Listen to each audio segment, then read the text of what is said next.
Hello, ladies and gentlemen. This is Professor Hamamoto. It is March 8th, year 2022, and we have a really special guest. He's familiar to you. His name is Mr. Manny Grossman. And before I bring him on, though, for this return visit, I just wanted to say a few words with your kind indulgence. Over the past couple of years in particular, we've learned that those who work in official government capacities, government institutions, they cannot necessarily, or perhaps will not, lead us to truth and justice. And this is especially true for legacy media or mainstream media. And so, as it should be, that leaves us, right? The citizen journalist, the investigator, the person, the concerned parent who wants educational reform.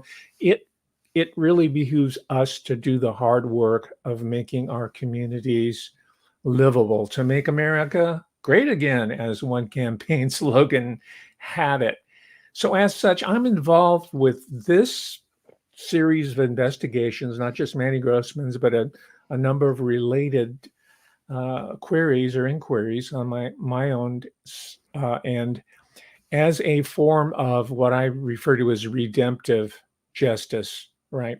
There's the court justice, there's the official justice of the system and all that, but there's a higher justice that's at play here. I think we should remind ourselves of that rather than just to be frustrated by the inability of our institutions to do anything about anything, right? Besides, it's our job. And secondly, right, we're just conferring our power to them when we're making an appeal to these government institutions. So let's remind ourselves of that. And before I turn to Manny Grossman, I just wanted to state and reaffirm that as a third generation American, because I look at the investigation that Manny Grossman is leading here in a more global, systemic, New World Order context, right? But as a third generation American, my life history as well is linked. It's inextricably linked to the goings on in far off Yonkers, the Bronx, Dutch New Netherlands, as it was once called, today known as New York. Because as I stated before, even before the Dutch East Indies Company claimed what is today the Hudson River Valley, and of course you've got Untermeyer Park with that commanding view of that prime God's natural universe there, right? Even before the Dutch East Indies settled and claimed for themselves that part of the world, they were in my ancestors' part of the world. After all, Henry Hudson was trying to find the way to China, to Cathay, and he got sidetracked. So this is how it's connected in a global sense. And this is a history that goes back 500 years, so far as I'm concerned. So I view myself as a very, very important participant in this larger historical project. So with that, I am going to bring in Mr. Manny Grossman. Here we go. Hey. Welcome, Mr. Manny Grossman. You're going to be curating your incredible finds for us in a moment. Did you want to make a few prefatory remarks? Sure. Well, of course, first of all, hey, thank you so much, Professor Hamamoto, for having me back. I always appreciate coming on your awesome show. We always have great discussions. And of course, your audience is just really a great audience, amazing, filled with very sweet, nice people, positive energy. So, of course, I love interacting with both you and your amazing audience. So thank you so much. And yeah, the professor's right. Listen, they've left us with no choice but to go out and find truths on our own, folks. We're not going to get it from the media. We know we're not going to get it from the left or the right. They're all controlled by the same people. So yeah, it's all about citizen journalism and, high-end citizen journalism, not reading out of a book anymore. Doing book clubs is not the way forward in true crime anymore, as our series has shown. We've pioneered a new way. I'm calling it Professor Real-Time True Crime now. That's an excellent title. I love it. It came to me when I was sitting on the can, where I do my best thinking. But yeah, we're doing real-time true crime. we're finding these things out day by day, week by week, and we're doing it by literally walking the trails that that Maury Terry blazed for us with his Ultimate Evil book. But we are now taking it to new places, and I think that that's a positive thing personally.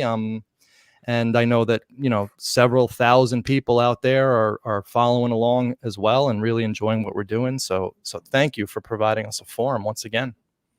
It's my pleasure. Now, Mr. Grossman, we were speaking of some developments in the law enforcement community. Apparently, you're gaining some support there. There are certain elements within law enforcement that say, "Hey, Mr. Grossman, Mr. Manny Grossman, you are onto something here. You might have cracked this what we thought was a done deal case wide open." Yeah, that's actually true. We started getting professional law enforcement support after our Cross in the Tree video. And in fact, that was the main reason why I had learned about the Cross in the Tree last November, but only publicized it in January. And the reason why was because we were working with the Yonkers Police Department, and I'm not talking about street cops, not to diss the street cops, because I love my police, but what I'm talking about here, the top brass of Yonkers PD, and we brought them to the attention of the Cross in the Tree, and they became very interested. And what's super cool about these guys is that they're all my age and they all read The Ultimate Evil, so they're all kind of fans and open and receptive to the story. And so it's a new day, and these guys sort of came on board, and we've been getting a lot of support, and it's snowballing. And interestingly enough, Professor, I know that you know this, but maybe your audience doesn't. Pretty much every one of David Berkowitz's friends from his teenage years became either a cop or a fireman. Mostly became cops. And those guys are all on the team now as well. So we formed almost like a new task force, and we're doing a lot of work. But yeah, I got a call the other day from a grade A former Yonkers detective who told me that the Neto information, which we're going to expose to your audience today, really was game changing and makes the most sense. And what I'm calling it is a third way, right? We have our official story of the talking dog speaking to Berkowitz, which everybody agrees is a complete crock of horse crap. And then, of course, Maury Terry came out with The Ultimate Evil in 1987 that posited that a nationwide cult called The Process somehow came to Yonkers, to Untermeyer Park, took over an existing cult in Yonkers that had been around since the 50s. And somehow or other, Berkowitz got involved with these high-end elitists, and he was basically ordered to go out and shoot everybody in New York, along with his fellow cultists. We now have a third way, which actually, in my opinion, and in the opinion of professional law enforcement, makes the most sense. And that's what we're going to talk about today, Professor. Wonderful. And before we go on, I just wanted to acknowledge the incredible folk wisdom, the community wisdom that informed your research, and you listened to them. And the example of the cross and the tree is probably the number one revelation there. You were hearing, well, it was not just you, I think it was Byrne who Byrne were first. hearing these stories, the urban legends, right? Urban legends back in the 80s. Yes. Yeah, way long ago. And these stories were going all over Yonkers about the cross Mhm. on the tree. And until we came along, nobody actually had ever found it. That story kind of came in and out of consciousness, and nobody in the wider Son of Sam community still remembers it. But that's probably because we sort of decoupled Untermeyer Park from Son of Sam. And so my audience doesn't get quite as excited anymore when we make discoveries in Untermeyer, because there's no direct link that we can prove to Son of Sam. But still, very interesting, that cross on the tree nonetheless, because it does bespeak of these urban legends possibly being very true, bodies buried and so on and so forth.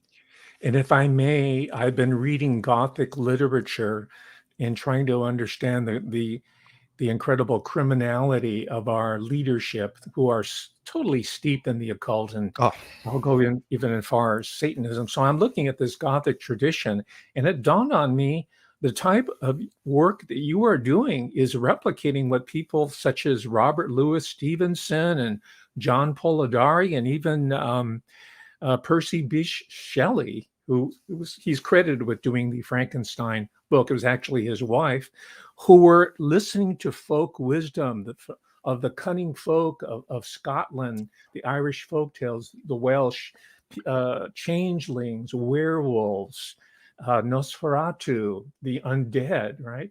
Yeah. And this is a tradition. This is, and you are extending that tradition.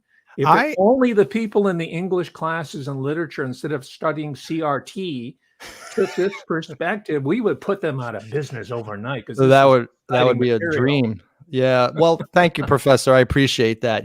My thing was when I read The Ultimate Evil, back in 1996 or 95 for the first time, not even quite sure when, there were little things that bothered me about it, having been from this area, just certain little doubts that I had about the thesis in that book. So I decided when I started this series that I was going to try to speak to as many possible people as I could on the street. And I'm finding that by speaking to the people from the neighborhood and, of course, the law enforcement community, we are really getting a much more well-rounded view of this case. And I'm off the process. I mean, I'm not saying that they weren't an Untermeyer for sure. I'm just saying to the people who still believe in those theories on Son of Sam to come at me and prove it using the same methodology that we've used, which is on the ground resource reporting with primary sources, getting the actual people involved.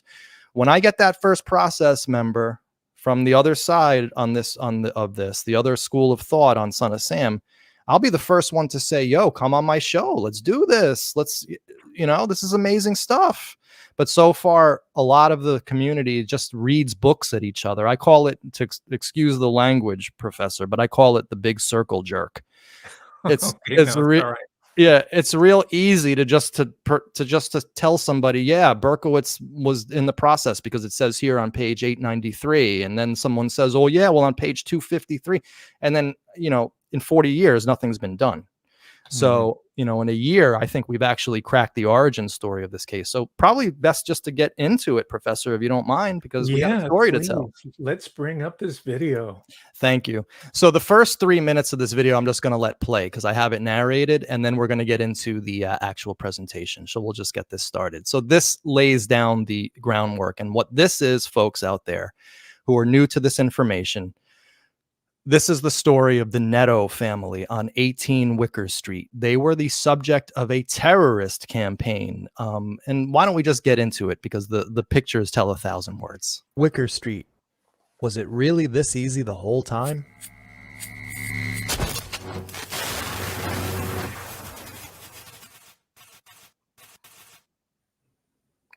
"18 Wicker Street. From 1975 to 1977, the scene of a terrorist campaign perpetrated by John Carr, later joined by David Berkowitz. Maury Terry reported on their story as part of a series of articles about how Berkowitz could have been captured earlier. Those articles spoke of a violent series of incidents and attacks, culminating in the shooting and killing of the Neto's German Shepherd, Rocket, on Christmas Eve 1976. An attack where family members witnessed Berkowitz, and which Berkowitz admitted to. After Berkowitz's arrest, he would write demented letters to his psychiatrist talking about demons living in the attic of both 18 and 22 Wicker Street. He called 22 Wicker Street a horror hotel. Despite his attacks on 18 Wicker Street, and despite his fixation with 22 Wicker Street, it was somehow 316 Warburton Avenue, the home of the Carr family, that received international attention as the object of Berkowitz's ire. But what if Berkowitz was hinting at something in those letters to his psychiatrist? What if he was trying to tell us something?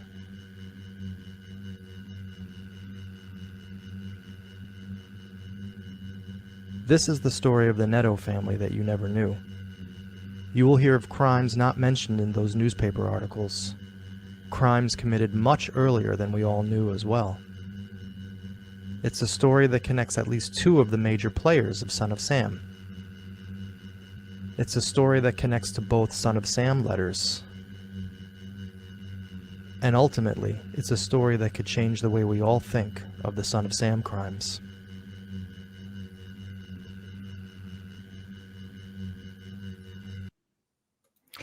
Okay, Professor Hamamoto, we got a story to tell here. So the way that I want to approach this, of course, is comparing and contrasting to Maury Terry. I talked in that intro about how Maury Terry had himself written a series of articles about this family. And of course, thanks to Maury Terry for letting us know that this family existed in the first place. Without his series of articles, we would have never known that these attacks took place. So, but Maury got it wrong. I mean, that's just the only way we can put it. So let's analyze how he wrote it, and then we're going to talk about the story that we got from the Netos, which is basically 180 degrees different. So the story is currently known. Here is the article, some of the articles that Maury Terry wrote. And this is extremely interesting. I mean, I'm important right now. So just what we need to do to compare and contrast our story with Maury's is to establish his timeline versus what's going to be known as our timeline. All right. So this, of course, is the main meat of the article, that Berkowitz was an arsonist. He was an armed marauder. But the operative sentence here for the audience to remember for this discussion is that he wrote that the crime spanned but 15 months, a year and 3 months. Remember that, okay? Remember that year and 3 months. It's going to be very important. So here's another article about how Berkowitz remained at large, and you can find all of these online. They're very, very interesting and articles to read. But here is the timeline that Maury Terry established. Here's him introducing right here, the Joaquim Neto family, okay? I'm not sure if people can actually see my cursor, but it's the first paragraph here. So this is establishing that the Neto family moved to Wicker and that they lived there. So this is the beginning of the story, according to Maury, right? So he has a Molotov cocktail, Professor, slamming into their home at that unbelievably common number, 330, right? We see 33s all over this case. We see 22s all over this case. It's very strange. But he has the Molotov cocktail first. Then it clearly says here at the bottom of this and at the top of this on the right, it says, then came the letters. So this is very important because there was a series of attacks against this family. Shootings, letters, rocks being thrown at them, obscene phone calls, and a swatting incident. But he has the Molotov cocktail first. Then he has the letters coming. Okay, this is important to understand for our timeline and to understand why Maury got it wrong. And here's just a picture from the Daily News showing Maria Neto, the beautiful matriarch of the family, who we're going to see talking in her own words a little later. This is a picture of when their dog got shot. We're seeing videos of that here. Right on the right, you can see a hole in the bottom of this photo. In the middle bottom, that's where the bullet entered and which shot their German Shepherd, Rocket, on December 24th, 1976. And here's an interesting little blurb in the article, Professor, because it talks about how when this author, Steve Dunleavy, the famous author from the Daily News, when he went to go speak to Sam Carr poked a gun in his ribs. Okay. Interesting insight into the mindset of Sam Carr. He's actually drawing guns and putting them on the person of newspaper reporters. The apple might not fall far from the tree, as we're going to learn in this story. So here is that story. So the Netos today. Now, this is very interesting how we found these people, and there's no audio here. I just want to talk over. So there's Maria Neto. That's the woman you saw in the article before. She's 86 years old, Professor Hamamoto. She still has her marbles like you wouldn't believe. She remembers this like it was yesterday. This is Diana, which is her niece. She lived in the house during these attacks and clearly remembers all of these attacks, and she was integral in forming the timeline and realizing that Maury got it completely wrong. And so what happened was we just, I have a investigative partner, Neo, Professor. I'm sure you're familiar with Neo's name by now. And Neo, of course, is extremely hooked up in Yonkers. He literally knows everybody, right? So one day he calls me up and he goes, I got in the Neto house. And I'm like, the Netos? Why do we want to even talk to the Netos? All right, we'll talk to them. Okay, actually, I wasn't that flippant about it. But I wasn't prepared for the story that we were going to find. So we go there at 6:00. It's the same day. He called me. This interview that you see here. I had literally been called 2 hours before to come up to their house. That's the way we roll. And when we got in there, Professor, our lives were never the same again. Okay. This is the beginning of true crime history right here. Now, how long before his arrest did all this occur? What 2 date? years. 2 years? 2 years. So this happened in 1975? Yes. 1975. And as we're going to learn, it could have been as early as 1974. Maury Terry had this starting on May 13th, 1976. He doesn't have a year and a half accounted for of attacks. This is huge, as we're going to see. This was a major oversight in this. So we just learned here that the attacks took place for 2 years. 75, 76. And it was happening for 2 years. And every month or 2 months, something would happen. Now, you guys can go to my locals, maybe sign up for my locals, or you can see on YouTube for free more of an analysis we did of this timeline. I didn't want to put in the full 15 minutes for the professor's show because it's already on YouTube, and I wanted to keep this tighter. But this is important to understand that we actually sat with this family for a while to nail down this timeline, and the nut meat, the end result was this. You get out, you come back in here, that's when things start. So what she's talking about is getting out of the hospital in late 1974, early 1975. That's when this all started, not 1976. 75. So 75. But I am a little confused, though, because you said that the letters came when you were in the hospital earlier. I was in the hospital when my sister and my mother received that letter. And then they read it and they see it's a crazy thing what they say. Okay. And then we don't know, she said, I don't want to say nothing to my husband because we have enough. What we have, we want to give him more worry. They read them up the letters and they said. I feel that the letters was before the fire, before he tried to set the house on fire. The letters. The letters were before the fire. And I was here because during the cocktail Molotov, I moved with my mom for 3 months, but then I came back. Right after he tried to set the house on fire. Okay. I came back, I think 2 months after he tried to set the house on fire. So, right, this is important because we want to pin this down, this timeline. What happened first?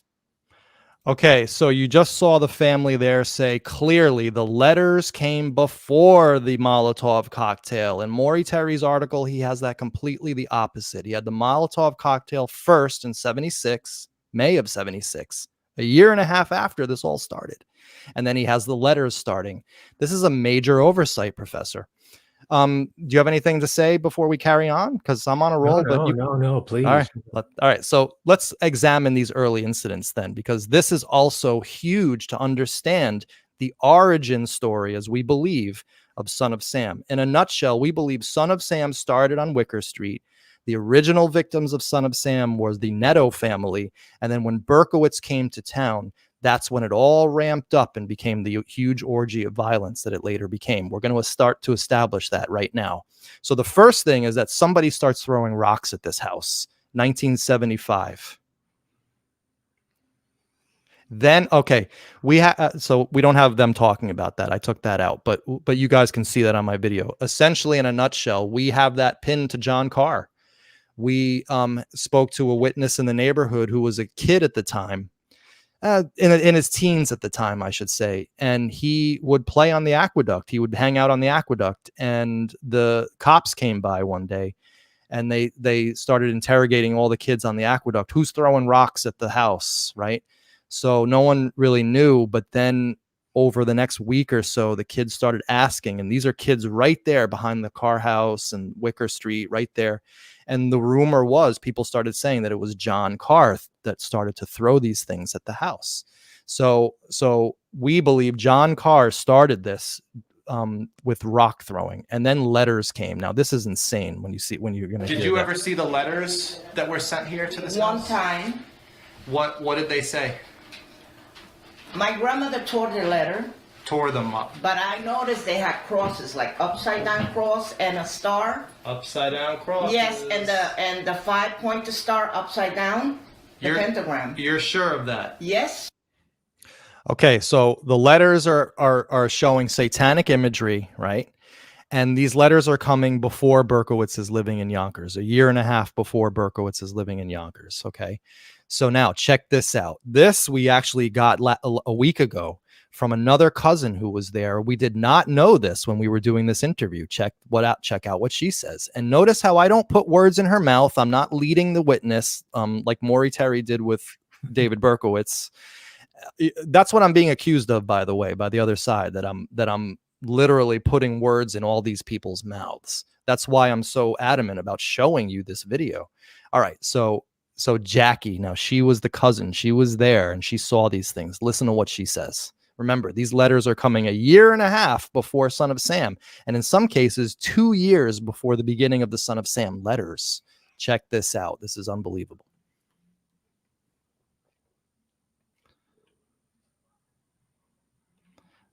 Give me a second. Yeah, should come up pretty soon.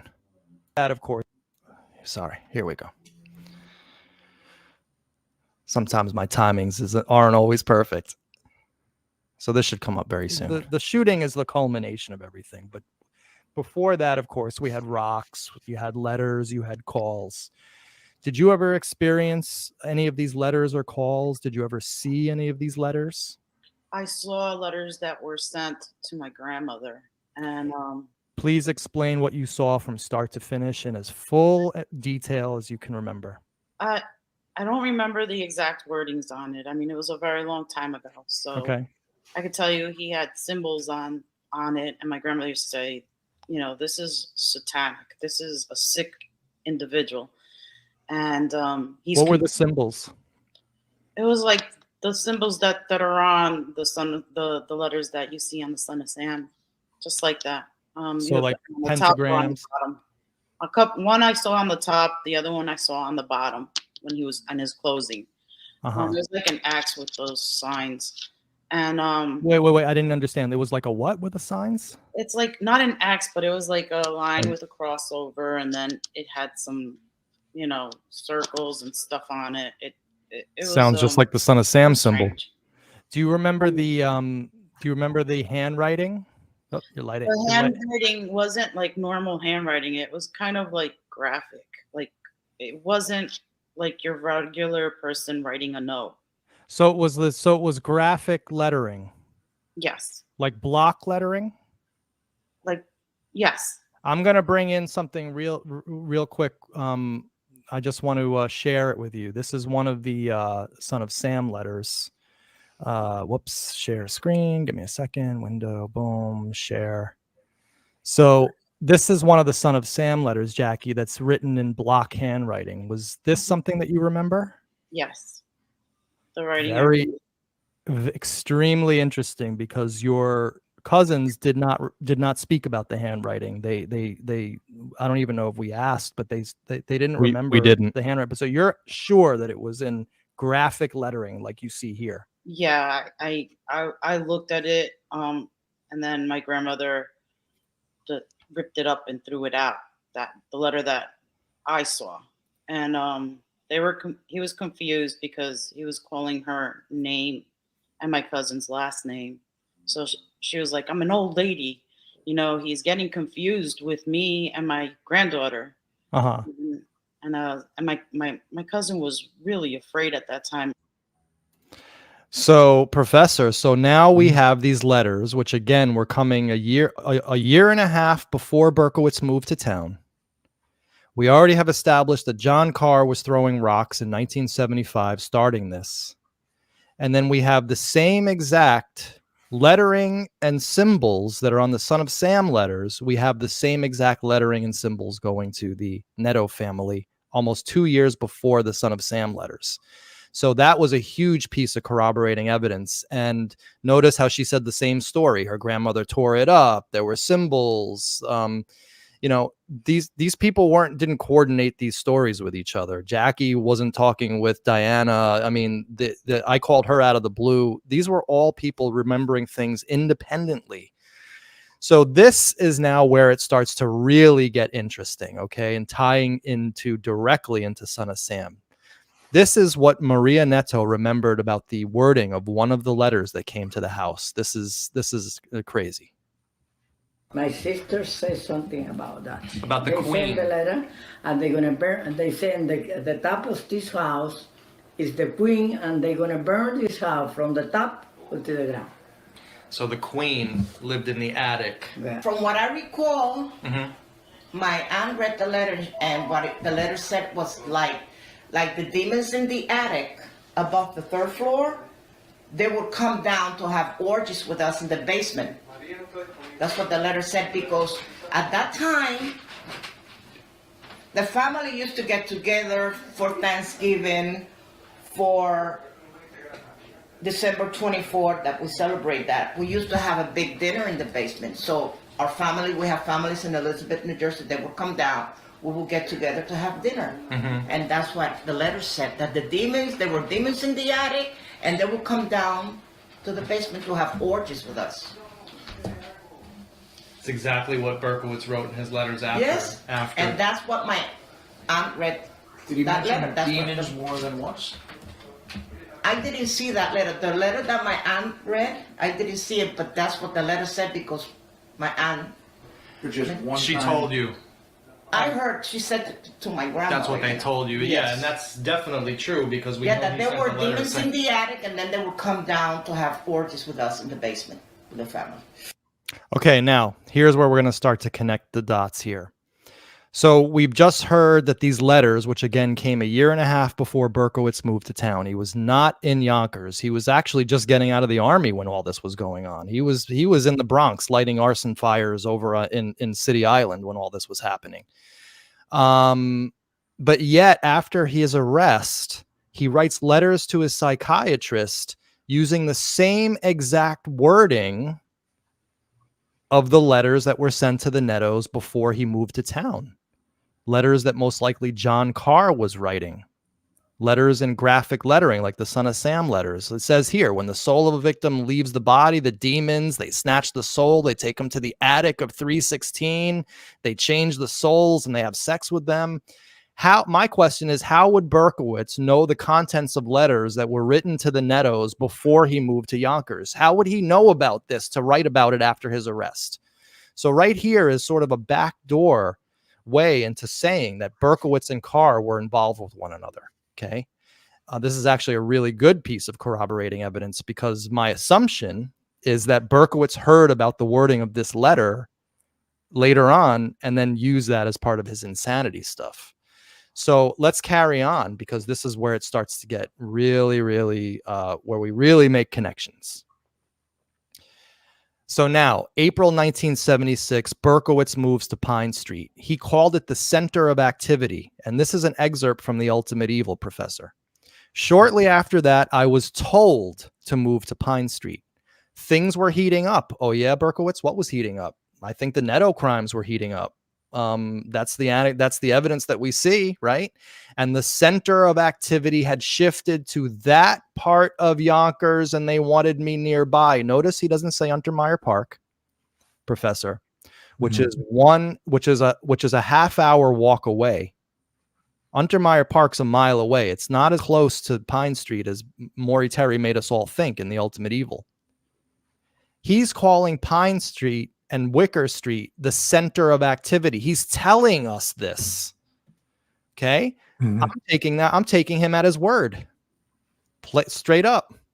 So now it gets even more interesting, because when Berkowitz moves to town, the attacks ramp up. They go to the nuclear level. Whereas once we had rocks, letters, and obscene phone calls, okay, now we start getting Molotov cocktails and rifle shootings and swatting incidents. Look at what this says in The Ultimate Evil. Okay, now my critics are going to say, well, you're using a book that you're trying to disprove to prove your point. Well, that's a fair argument, I guess, but I got to use something, right? Maury Terry is the only person who blazed this trail, so I'm using his material. So this is supposedly what a psychiatrist of John Carr had to say. He said, John Carr told me he looked up to Berkowitz because Berkowitz was not afraid to do anti-establishment things. He told me they used to bum around together in Yonkers, but then something happened between them. And I think that this is an extremely important paragraph because it shows that Berkowitz was the violent one, the really violent one. Berkowitz was the one who would have no problem throwing a Molotov cocktail or shooting at a dog, right? And that's because he wasn't afraid. He was much more ballsy than John Carr. And what happens when Berkowitz moved to town, Professor, is the actual. One night. This is what happened. He threw a Molotov, how you call it? Molotov cocktail. And my daughter slept that night with my mother. Upstairs, In the second floor. Upstairs, to make a company to my mother. Uh-huh. Then, where they send the cocktail Molotov, my house burned all in the front. And they don't hit the bed where they are because we have And a screen. the screen. And then this why they don't burn inside where she was. Fell down and it exploded. Right. In the front, I can show you. The Molotov cocktail hit where? Up there. Sylvia could see the flame because they were sleeping in that room. Sylvia, by the way, did not want to be seen. My grandmother. But I moved out, with my mother for 3 months and then I Oh, came Diana's back telling after the story. fire. So you were not there when the Molotov cocktail No, hit. Sylvia was there. And my grandmother. Sylvia was sleeping with my grandmother. Sylvia was sleeping. So Sylvia was up there the night of the firebombing. Yes.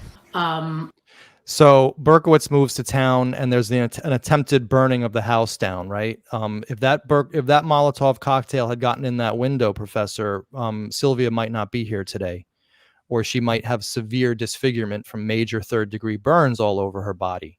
Okay, so that's a major incident. That's not a letter. That's not a rock. Now check out what happens after Berkowitz moves to town. Someone called the cops to tell them that Joaquin had gone crazy inside the house and killed everybody. Joaquin is your husband. My husband. Yes, Joaquin is my father. 7 or 5 people is dead here, they say. So when my parents' bedroom is back there, and then and my bedroom was here, and they start knock, the cops, like it was like somebody was bringing down the house. Right. Yeah. Knowing my father and knowing what was going on in our house, he could have picked up that shotgun. Right. And They would have shot him and killed him right there. But he came out, and then he opened the door and he saw that it was the cops. And they were pointing here, like on the fence. The cops were pointing at us. Oh my God. And then he cheese and back on my father. But don't go. And she gonna be in back of him. Whoa. Because we don't know who is. They were setting you guys up to be shot by the police. Right, they kill us. Then the police go open the door. Right away, he see here all this. He don't pay permission. He open the other door. Go upstairs, all the house. And then when they come back, I'm sorry, we don't know who they are. This is the piano that was being played. So swatting incident where they could have all been killed, and then it all culminates, Professor Hamamoto, on December 24th, 1976. Played the night that the shooting. So I want to reenact this. Can you go back in there? And so you were there. It doesn't matter. Just as an aside, I'm kind of shameless. I'm like, yeah, let's reenact this whole thing, man. So I was sitting down. So you were sitting here. Right, I was sitting here. Right? It was a different piano. Don't worry, we're not going to get you on. It was an old Steinway piano, like an upright.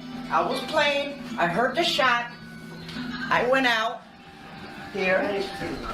No, together. I came out. My cousin Jackie, that was here, and she said, "Don't come out." Then I went back to the piano. I sat here, right? Right. 30 seconds, no more than a minute, I heard a second shot. Then I went to look through the window. There were shades. It's a different kind of shades. Right. You know, the old. I heard somebody running, like I heard somebody moving. Then my cousin was with me. I went out, and Wendy Rockefeller was the one that went downstairs to call her dad, who was a marshal at that time. Right. When I opened the door, these people came and they were running down, you know. Let's do it. Let's do it. Okay. So you opened the door and you came out here. I came here. This building wasn't there. Two of my uncles went down the hill. Jack Neto, Humberto Rockefeller, and Manny went downstairs. And I could see the guy running, and the off-white color car Wasn't waiting here. for David Berkowitz. I saw him get in. You can see now because it's a building, but the car was Was on Warburton Avenue there. facing south, right across the street. There was somebody waiting for David Berkowitz in the car. So the room where you were playing the piano was here, and the shooting was here. Right, the dog was right there. Then everything happened so fast. Then I came here. The dog was laying here on his left side. I asked the dog, Rocky, what's the matter? The dog tried to talk to me. And I noticed he had a big bullet, a big hole in his neck, on his right side of his neck, and he died. Blood came out of his mouth. That was it. And then the bullet was right here. Yes, but I heard 2 shots. Well, one went into the dog and one guess went the in first here. shot- Yes, And just looking from the trajectory, yes. not that I'm a police officer and can tell, but it looks like And there were other ones here, I think, because... it was shot right from that, Right, from but the there- aqueduct. Listen, Manny, there were other shots here. I think there were other holes in here. But they put this thing. These are new? Yes. There were shots in here, too. And let me see. Yeah, not only here. There were holes in here, too. Really? Okay, so more than one shot. Of course. This is not the only one. There were other ones here. Is this one? That, I don't know about that. I don't think so. But I know there were holes in here, in this area. That was not the only one. Okay, so that went a little long, but the takeaway here, Professor, is that she saw Berkowitz running down the hill. Berkowitz admitted to shooting this dog. She saw him, and not only did she saw him, but the other witnesses saw him get into the passenger side of an off-white large car, which is Berkowitz owned an off-white cream-colored Ford Galaxy. They saw him get into the passenger side. They remembered the granular detail of him sticking the rifle out the window, which meant that they were prepared. They knew that the window had to be down to stick the rifle out. And the person driving the car was wearing an army jacket with hair like down to the side, which is a description of possibly of John Carr, although we can't say for sure.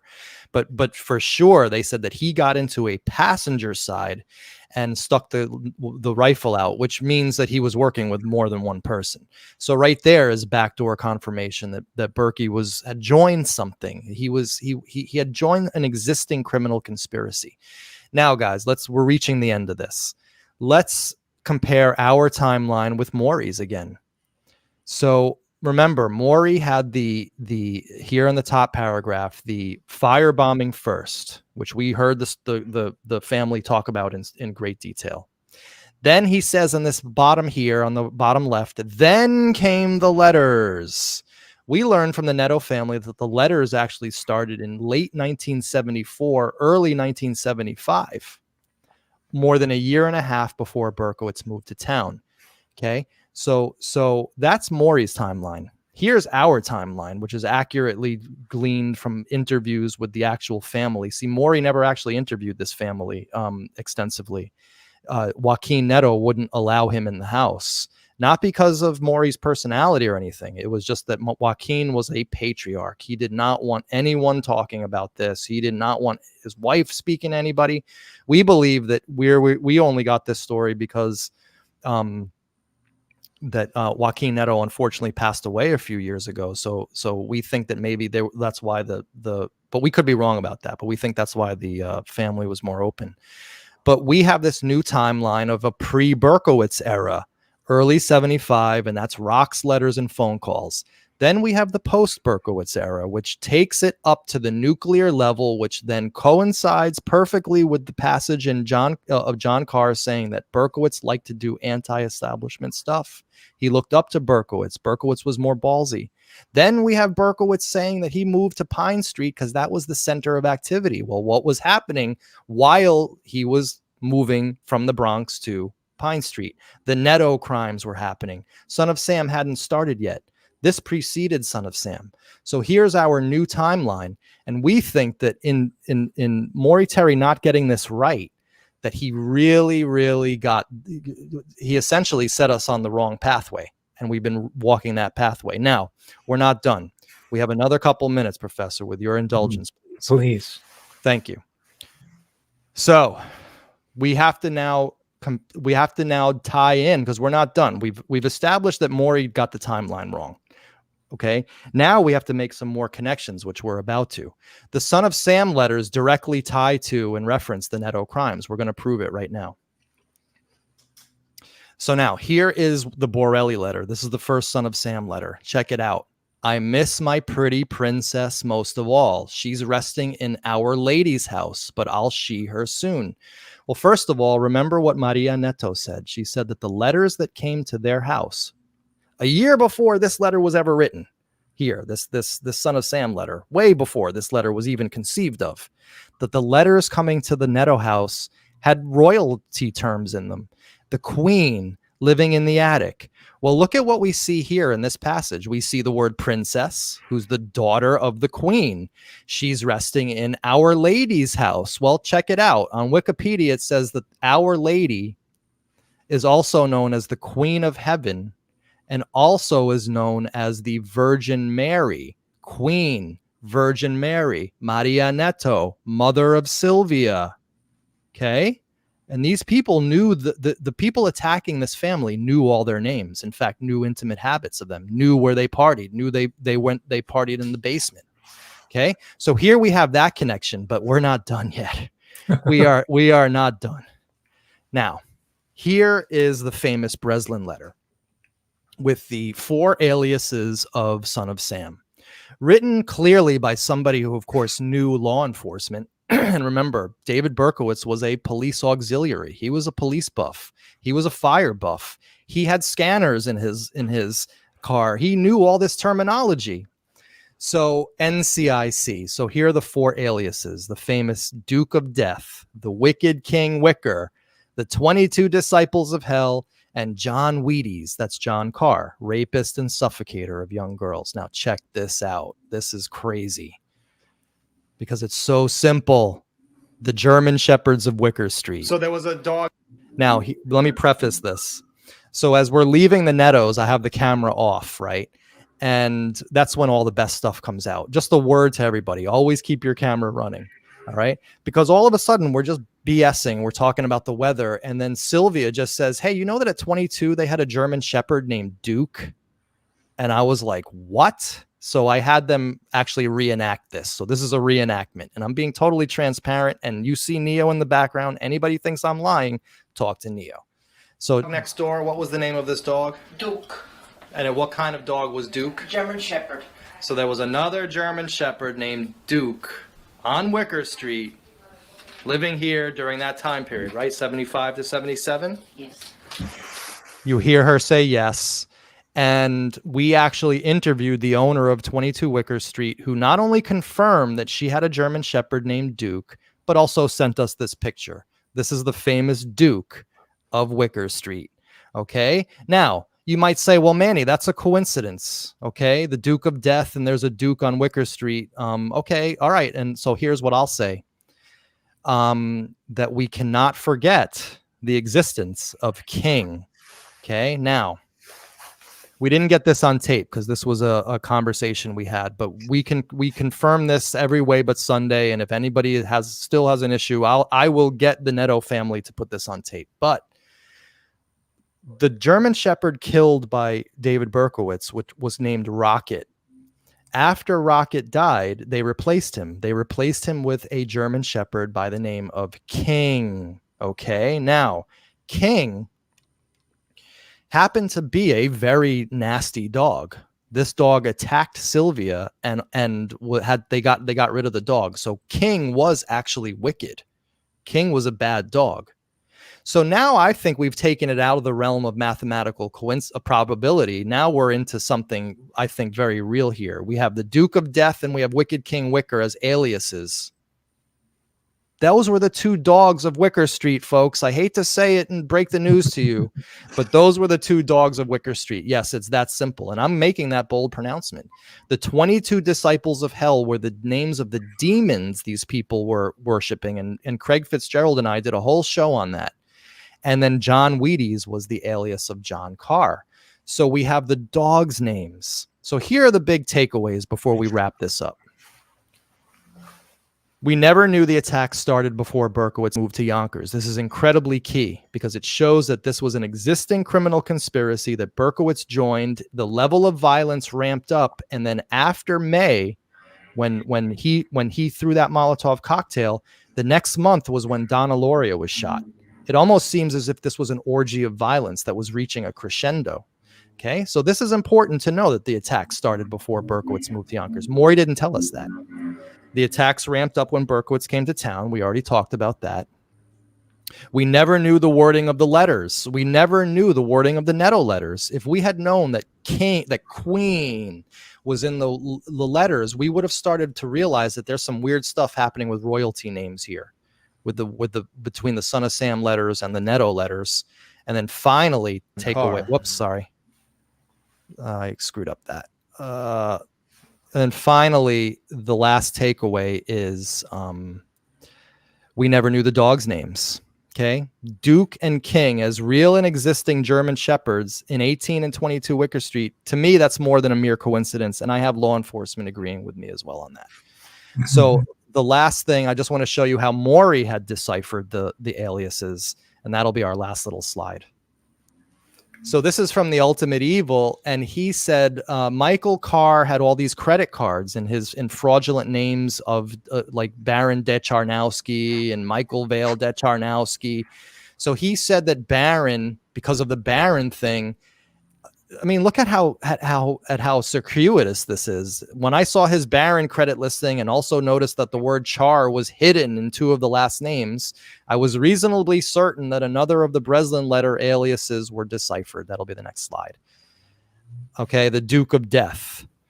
So he said that Michael Carr was the Duke of Death. I'm saying Duke of Death was the actual German Shepherd, Duke, on Wicker Street. I suspected the remaining alias, the Wicked King Wicker, belonged to a certain other party. Now, this is interesting. I'll tell you the name of the person he thought was Wicked King Wicker. It was a guy named Alfonso Carroza, who lived at 22 Wicker Street during this time. Professor Hamamoto, we just interviewed Alfonso Carroza's nephew, literally this past week. This was the first time he had ever heard of this. He was incredulous. He couldn't believe his uncle's name was brought into this. And in fact, he was like, where's Maury Terry? I want to sue him. We had to tell him that he was dead. So he confirmed that Alfonso Carroza was in no way affiliated with this in any way, shape, or form. And the owner of 22 Wicker Street was good friends with Alfonso. She was actually offended when we said to her, was he involved in Son of Sam? She actually got angry at us. She was really pissed off, impugning the good name of this gentleman. So right there, Wicked King Wicker. Well, we have the wicked dog King, right? And then he says the 22 disciples of hell refer to the cult itself. In my video series, we have conclusively debunked the whole notion that the 22 disciples of hell were actual human beings. They just simply didn't exist. The 22 disciples of hell, for anybody interested, are the demons that these people worshipped. And that, my friend, Professor Hamamoto, is the end of this discussion. But do you want to talk about those? Wow. Do you want to talk about that poem real quick, or should we leave that? Yes, please, because we're seeing this continuity between the years. There's a new timeline that you constructed, and I was fascinated with your exploration of Karen Wallstrom. Yes, Yep. Please. Thank you. All right, so let me get this up. Let me get this share going here because this is interesting. Now, I want to preface this by saying that this was actually sent to us. I want to give credit where credit is due. Let me find this real quick. Share screen. Hold on. Share. Hold on. There we go. My apologies. It's just like I'm bad with this. Share screen. Here we go. Okay. Allow. All right. So is that coming up? I have to put it in there. Please There put it it is. in there. Yes. Perfect. Excellent. poem. So this was actually sent to us by members of the official Maury Terry Facebook page. These guys had thought that they came across a piece of corroborating evidence, and it may be, but I don't think it is. In fact, I think that it's possible that maybe there was less than altruistic motives here in giving this to us. But this was a poem written by David Berkowitz in 1989 entitled Sylvia. And if you read it's actually written about Sylvia Plath, the author. Okay. But if you read some of this, your hair matted and stringy and your face covered with soot reveal the wounds of psychotic battle. This could be written to Sylvia Neto. Whoops, sorry. This could be written to Sylvia Neto, Professor. Okay. Mm-hmm.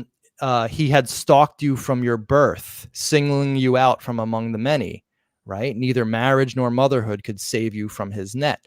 Now, he's talking about Sylvia Plath here, but my question, and this is just a question, why is Berkowitz, out of every person in the world that he could have written about in 1989, why did he choose to write about Sylvia Plath of all people?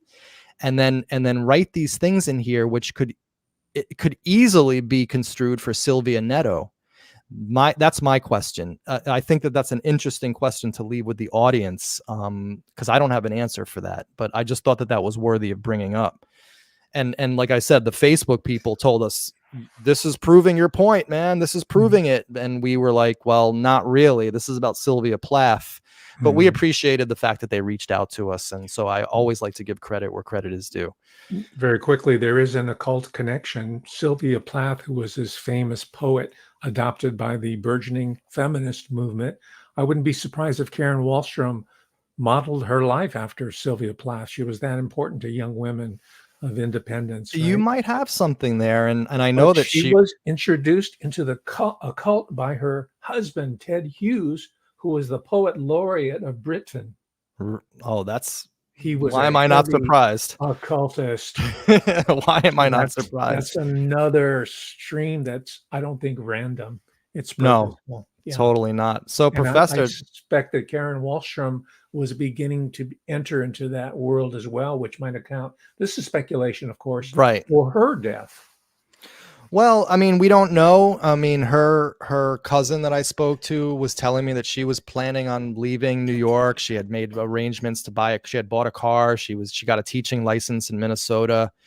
So I'm not quite so sure what happened in Wallstrom's case, but I do believe that something was weird going on with this occultic stuff in Van Cortlandt and her death. I absolutely believe it. And the mystery is, why was she there that night? And I don't think we'll ever really know. Right. And the poem was already published, and it was, I think, fairly well known by the time so-called Son of Sam hit. But the autobiographical piece that Sylvia Plath is best known for is titled "The Bell Jar." Right. The Bell Jar. And she died by what? Gassing herself. Yes. Right, which Berkowitz does actually talk about in the next paragraph. This isn't a book which I just bought because now I'm going to mine this book for other potential references. I forget the name, like Berkowitz's Prison Writing. You can find it on Amazon for $15. It's written by Sender, Cender, is the author. And it's actually not a written book. It's Berkowitz's collected writings. I have to say, Berkowitz, Professor, you and I were commenting on this earlier before the show. He's actually a pretty damn good writer. His poetry lines and the images are incredible. You read them to me, and that's the first time I heard it. I said, my gosh, he's good. He's good. And that then puts a whole different spin on the Son of Sam letters, because in The Ultimate Evil, Maury Terry writes about a psychiatrist who said that Berkowitz's mind was incapable of writing those letters and he couldn't have written them in a million years. Well, judging from his poetry, I don't think that that's so cut and dry either. So, you know, it certainly wasn't in his handwriting. You can see that this is not anywhere near the handwriting of the Son of Sam letters, but he could have been in the room when they were composed. Right. And not to give him too much credit for his literary skills, we are reminded that John Wayne Gacy was also a really skilled portraitist of killer clowns. Oh, no. Yeah, that's right. Yeah. Well, you know, look, people are complex. Oh my gosh. That's the understatement of the hour. And with that, Professor, I want to say thank you so much for having me. I'm pretty much done with this, so I figured I would just take myself out. Mr. Grossman, thank you so much. You're and welcome. I appreciate all the people here who are involved and the people who contribute a live stream contribution. And how about your site and do you have a new website for your Yes, true crime? Correct. We have gone to a different, thank you, Professor, for allowing me to plug it. We've gone to a new platform, subscriber platform. We've gotten off Subscribestar and we are now on Locals, which I'm finding is much more elegant, modern, and they have much better customer support and everybody's loving it. And I lowered my subscription rates from $5 to $3, mainly because after this Neto revelations, we are now no longer like gonna be working overtime on trying to figure out Maury Terry's story and Untermeyer Park. We're like hyper concentrated now, and so the output's gonna be a little less. So we went to lower monthly subscriptions, and you know, I figure if I'm gonna work a little less, well, then I'm gonna take a pay cut, and I'm gonna let the audience benefit for that as well. Wonderful. Thank you so much again, ladies and gentlemen. Welcome. Manny Grossman. There you go. Best wishes to you. We'll see you soon. Thank you. All right. Good evening. Bye-bye.